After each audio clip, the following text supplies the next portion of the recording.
Pemirsa, produktivitas pertanian di Bali belum optimal karena petani masih mengerjakan usaha tani secara konvensional dan dominan petani berusia tua. Hal tersebut dikatakan akademisi pertanian Universitas Udayana, Profesor Inyoman Sucipto.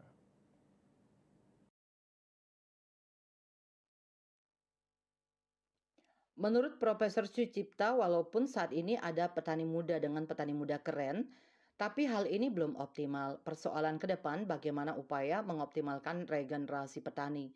Selain itu, pertanian di Bali 2024 juga menghadapi sejumlah tantangan. Namun secara umum ia menyimpulkan tantangan perubahan iklim dan perang Rusia dan Ukraina sangat berdampak pada pertanian sehingga ketahanan pangan sedikit terhambat. Tahun 2024 Indonesia dan khususnya Bali tidak ada mengalami krisis pangan. Semua bisa teratasi baik sumber pangan, nabati maupun hewani. Dengan semakin tingginya perhatian pemerintah terhadap pangan di Indonesia, ia menilai krisis pangan tidak terlihat. Sedangkan dengan edukasi yang terus-menerus, keamanan pangan dapat terjaga walaupun masih ada stunting. Dekan FEB Undiknas Profesor Dr. Ida Bagus Rakeswardana mengatakan, walaupun Bali tidak sampai mengalami krisis pangan, namun upaya menjaga keterjangkauan harga bahan pangan harus terus diperjuangkan.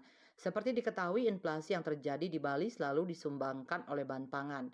Pada Desember 2024, inflasi tahunan YoY terjadi karena naiknya harga komoditas-komoditas amatan yang ditunjukkan oleh naiknya IHK pada 10 kelompok pengeluaran.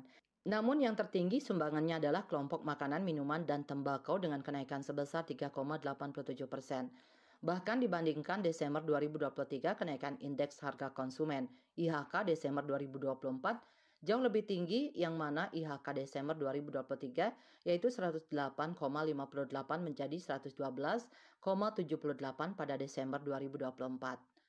Kondisi keterjangkauan harga pangan ini yang menurutnya perlu perhatian walaupun inflasi di Bali masih dalam range target BI yaitu 2,5% plus minus 1%. Dan inflasi Bali pada Desember 2024 yaitu 2,34% YoY. Jika dibandingkan dengan inflasi nasional yang mencapai 1,57%, inflasi Bali juga cukup tinggi.